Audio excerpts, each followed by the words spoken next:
What is going on, YouTube? Welcome back to Hot Take Tuesday. Episode 19 of Season 2 is officially here. I'm pumped up. I'm excited to rock and roll with 6 hot takes from the Discord server today. If you would like to be featured in a future Hot Take Tuesday episode, join the Discord. Every Tuesday, I ask for your hot takes. Drop your hot take, and you have a chance to be featured on next Hot Take Tuesday's episode. So, first hot take we have here is from KeyInTheBuilding. The hot take is, the New York Jets trade for Captain Kirk Cousins. So Cousins is on a contract year. The Jets lose Aaron Rodgers for the year. He's out, but we all know that. Torn Achilles, very unfortunate. This Jets team has had a lot of high expectations. So I understand why these rumors are swirling around. The rumors. I don't think they're going to get any more than that. I do not see the Minnesota Vikings trading Kirk Cousins. Unless the Jets blow the Minnesota Vikings away with an offer, they're not trading Kirk. He is older. Now, we did see Russell Wilson get traded for a lot as he's older. But Kirk is a little older himself. But I don't think people realize how hard it will be to take Kirk away from Minnesota. Like I said, I get it. He's older. He's on a contract year. And it just, the Jets are in desperate need of a quarterback because they have a really good roster. One of the best defenses in the NFL. There's only so much they can do against the Cowboys when the offense doesn't do anything. They get tired. They're very good against the Bills, who we saw explode versus the Raiders in Week 2. This Jets team is a quarterback away. And losing Aaron Rodgers takes that quarterback away. So rumors have been swirling. Kirk Cousins traded to the Jets. Vikings start 0-2. Should they start the rebuild process? Absolutely not. Kirk Cousins, it's going to take a lot to take Kirk Cousins away from Minnesota. Right now, after Week 2, this may be a hot take in within itself, but I don't think it is. I think it's a fact. Kirk Cousins has played like a top 5 quarterback within the first 2 weeks of the NFL. I get it. He fumbled a couple times. I get it. This Vikings offense has had a lot of turnovers. But for not having a great offensive line, for how bad the defense is, not having a run game like he did with Dalvin Cook, Kirk Cousins is carrying the load on offense. Look what he did versus the Eagles in the second half. And granted, maybe the Eagles defense isn't as explosive as it was last year. Granted, maybe the Eagles team is not as what it was last year right now. Could absolutely change as the season goes on. But considering Kirk Cousins was under pressure almost every single snap, he still had over, 350-some passing yards? Threw for quite a few touchdowns? He is quietly, I'm saying quietly because the Vikings are 2-0, and they're suggesting this trade, that Kirk Cousins is a top 5 quarterback right now. He is playing like a top 5 quarterback. Honestly. There's not a lot of great quarterback play going on right now. A lot of quarterbacks are struggling. Patrick Mahomes is struggling because his weapons aren't great. Josh Allen had a rough week 1, kind of bounced back week 2. Aaron Rodgers is out for the season, so you can't really put him into those rankings. Joe Burrow is struggling. Jalen Hurts hasn't looked like he's looked like last year. Kirk Cousins is a top 5 quarterback right now. If he continues to play this way, he's top 5 by the end of the year. Maybe he's number 5. Maybe he's just outside at 6. Point is, I think this is piping hot. And Kirk Cousins is an incredible quarterback that you can build around. And he can take you to the next level, as he has done with the Vikings. His veteran presence in the locker room, on the field, the fire he has, the accuracy, the pocket presence. Kirk Cousins is one of the best in the NFL right now. Honestly, right now, I would say he's been the best quarterback throughout the first 2 weeks. I know it's 0-2. He's fumbled a couple times. But for what he has worked with, Kirk Cousins has been absolutely incredible. Incredible. So, I don't think the Jets trade for him, though. Robert Saleh, now I know, the NFL, it's a business. It's a league where people lie all the time. But Robert Saleh has said that Zach Wilson is their guy for 2023. And I think they're serious. I don't think you want to go and trade a first-round pick for Kirk Cousins. It's going to take a first-round pick and more. Absolutely. It's going to take a lot to yank Kirk Cousins away from Minnesota. Now I'm going piping hot. SilverSabs. DeAndre Swift finishes the regular season with 1,250 rushing yards and 250 receiving yards. Week 2, DeAndre Swift killed it. He was incredible. He was catching the ball in the backfield, running the ball at a very high rate. One of the best offensive lines in the league. Now, the Vikings don't have a great defensive line. They don't have a great run defense and defense in general. But DeAndre Swift looked pretty damn good against the Vikings. And, the Vikings kind of knew they're running the ball 50% of the time. When the Eagles were running the ball, they knew they were running the ball. And the Eagles still were able to run it at a very high efficiency. So, finishing with 1,200 yards, 1,250 yards. I'm gonna go warm.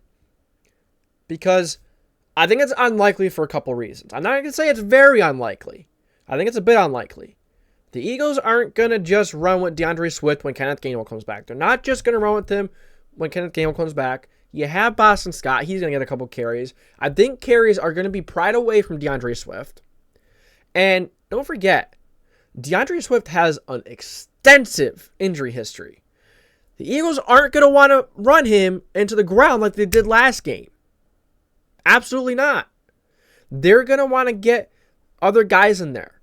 And, is he capable if he stays healthy and he has his workload all year? Absolutely. And he plays like he did, versus the Vikings? I can see it. Would not be shocked.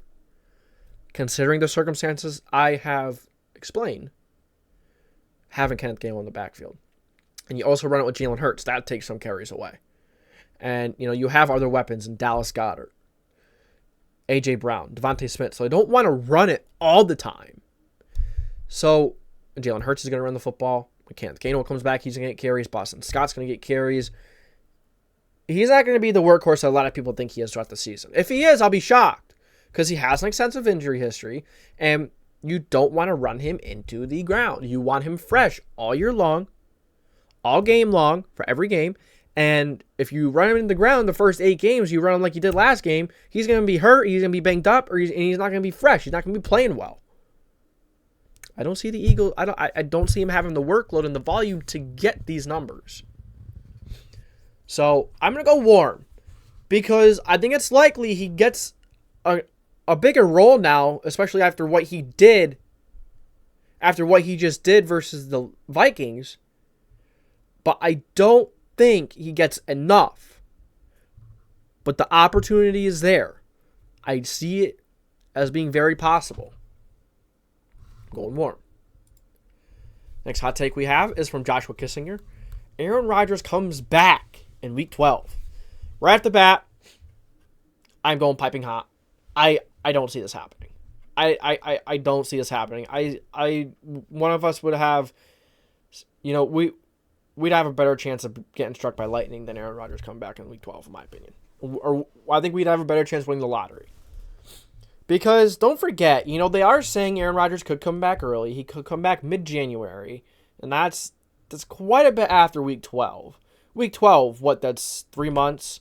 You got 4 September, another 4 is October, another 4 is November. So saying at the beginning of December he comes back, I don't think so. They're saying he might be able to come back mid-January.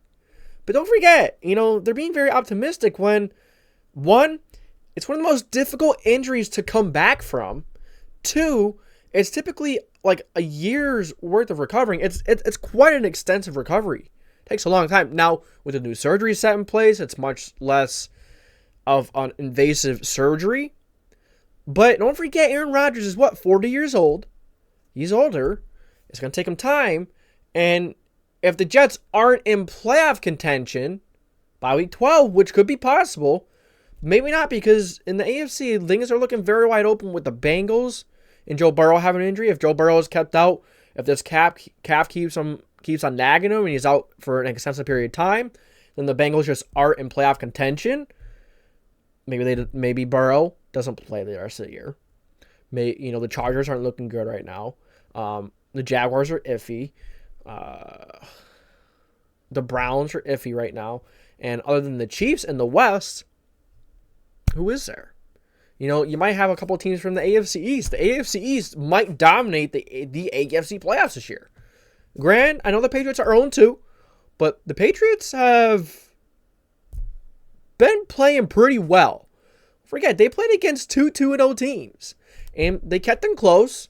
I mean, versus the Dolphins games, it really, they had a shot, they didn't do it, couldn't finish it off.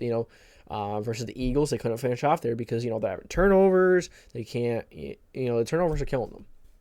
They want to get the run game going, and they haven't been able to do that against the Eagles or Dolphins. So hopefully they can get that run game going.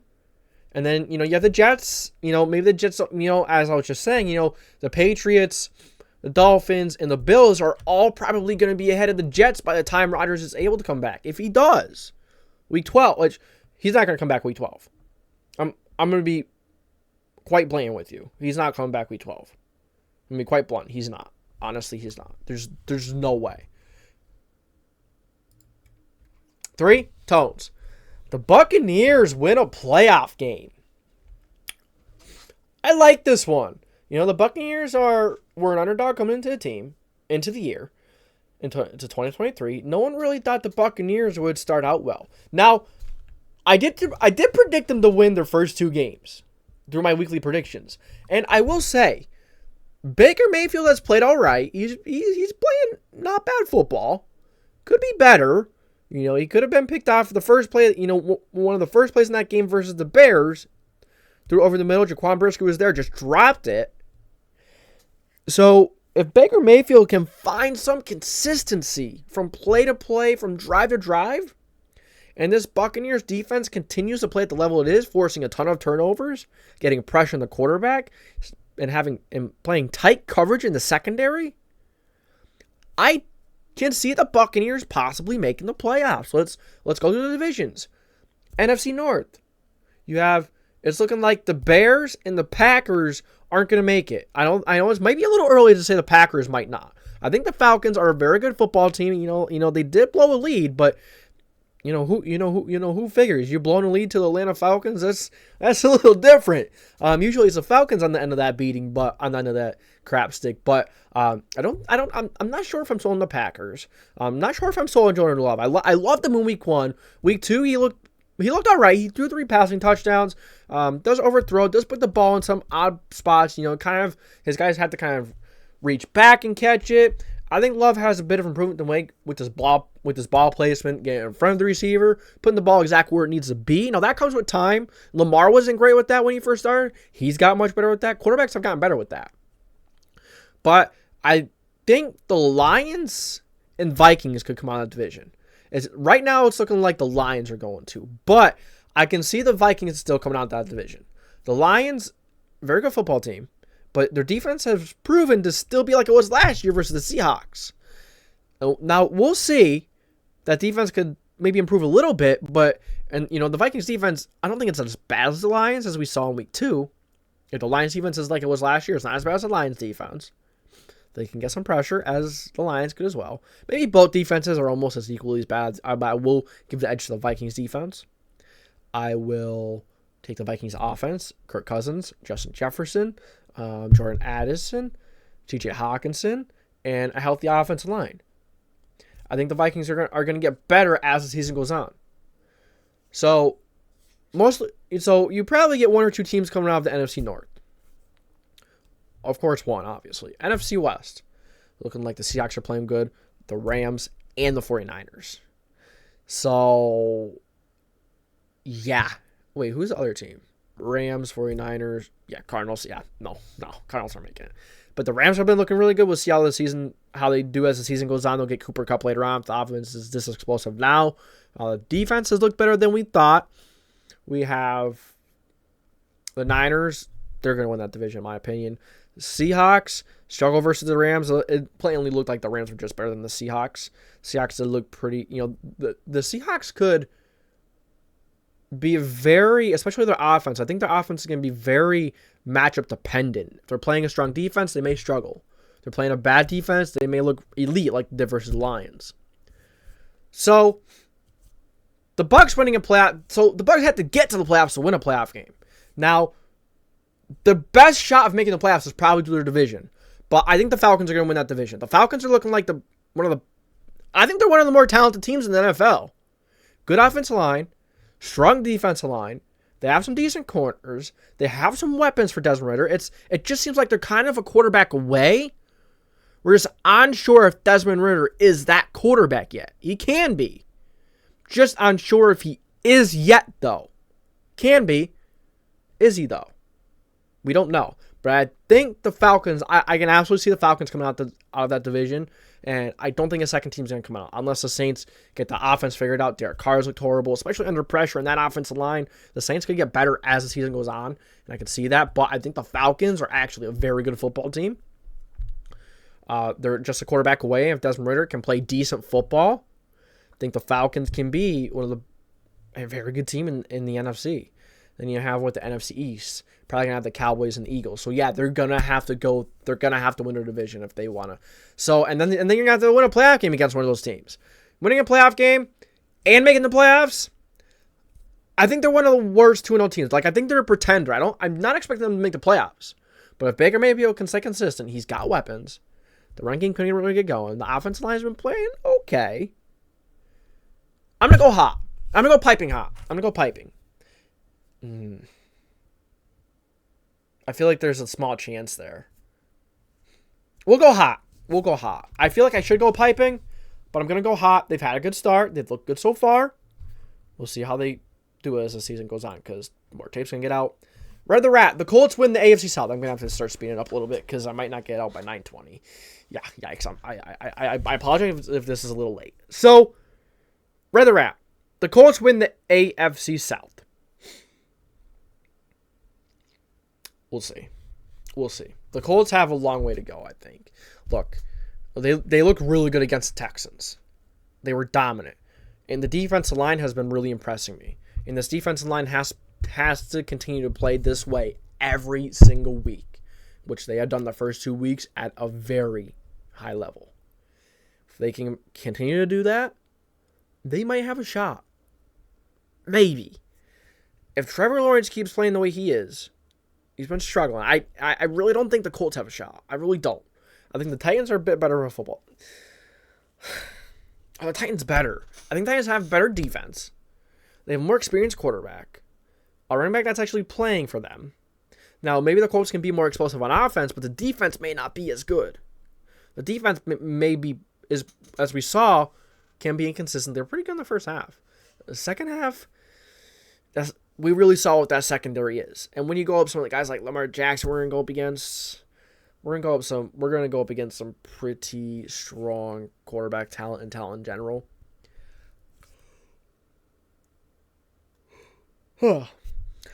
I am not sure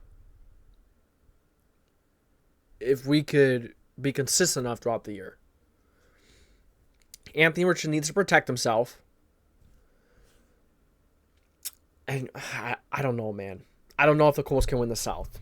The offensive line did look very good. If the offensive line can play at the level they did, and the defensive line can play at the level they did, maybe they have a shot to get into playoffs.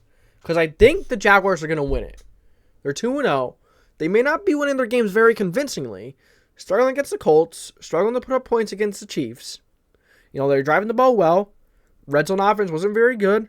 It was pretty horrible.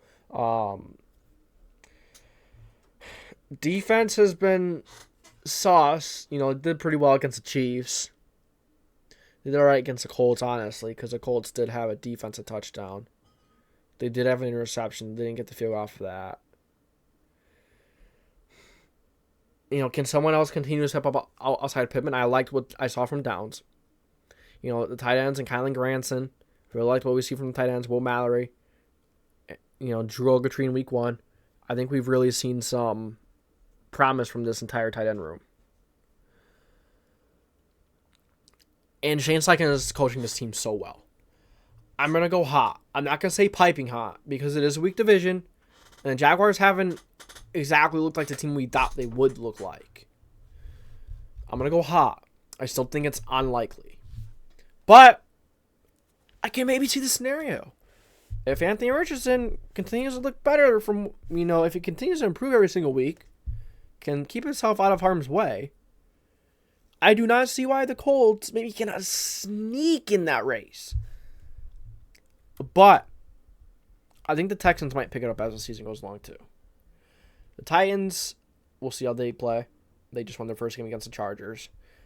Their offense isn't very impressive. They're going to win a couple of games just because of their run defense alone. So we'll see. I'm going to go hot just because I think that this Jaguars team is just a flat-out better team than the Colts. And I think they're going to win more games.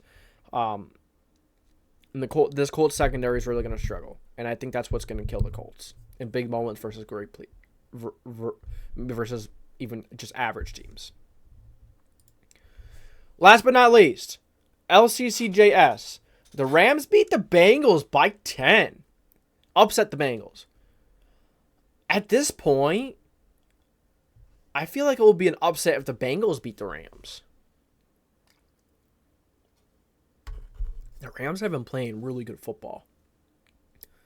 And they've played some good teams too. The Seahawks, whose offense looked elite in week 2. Now, week 1, weird things happen. And it's hard to get a gauge on what games were flukes and what games were really, who was really better. But the Rams flat out were better than the Seahawks. And the Rams gave the 49ers run for their money. Right now, the best team in the NFL to me. The Niners are the best team. I think you go Niners or Cowboys, 1A, 1B, as I talked about my power rankings. So, the Rams upset the Bengals by 10. The Rams defense has been playing really well. They've been getting a lot of pressure. And we know that Bengals offensive line is not very good. Matthew Stafford has been killing it. It would not shock me if the Rams beat the Bengals by 10. And even if Joe Burrow's playing. Now, if Joe Burrow... Now, it's going to be one of those games where Joe Burrow really comes out and, he shows us who he really is and why he got paid. But he's dealing with the calf as well. So he's not going to be playing 100%. He's not going to really get move. And he can't really step back. He can't really get that torque and that power from the calf. And you can't balance right if the calf isn't 100%. He's on throws 15 or plus yards. I believe he's like 0-15 or 20 plus yards. 15 or 20 plus yards, 0-15. And when the offense has to be so horizontal because of how bad the offensive line is, and Joe Burrow cannot get any power into the football that far down the field, the defense isn't going to be scared. They could just rush your quarterback. If they have decent cornerback, they might just be able to get their quarterback before he can even look up to throw to a receiver. So the Rams upsetting the Bengals by 10. I'm going to go warm. If Joe Burrow plays, warm. Slightly unlikely. If Joe Burrow doesn't play, I'm going cold. I think it's very likely. The Rams have been a very good football team. Now, it could change. These are two teams that we expect to be very different 3 weeks into this, or 2 weeks into the season, heading into week 3. So maybe this is a game where both of these teams look like what we expect them to look like. We'll see. It's NFL. It's week 3. We always see weird things happen. All right. That's it for episode 19 of season 2, Hot Take Tuesday.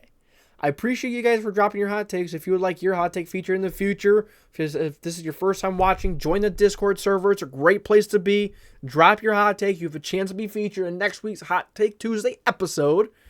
And that's all I got for you guys today.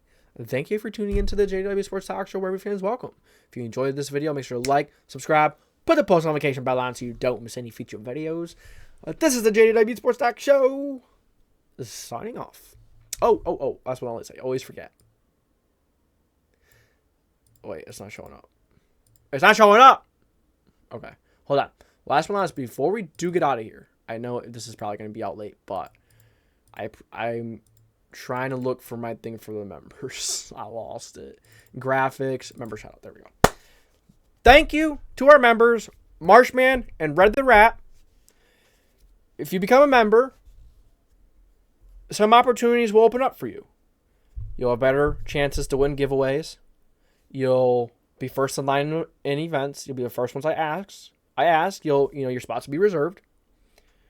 Number 3, you'll be able to give me your picks for the primetime games when we go live to preview Thursday night and Monday Night Football. Maybe even Sunday night. I might not be doing Sunday Night Football. So that is all I got for you guys today. Thank you for tuning into the JDW Sports Talk Show, where fans welcome. This is officially JDW Sports Talk Show. Signing off. I hate signing off. I hate signing off on Hot Take Tuesday. I'll see you guys next week.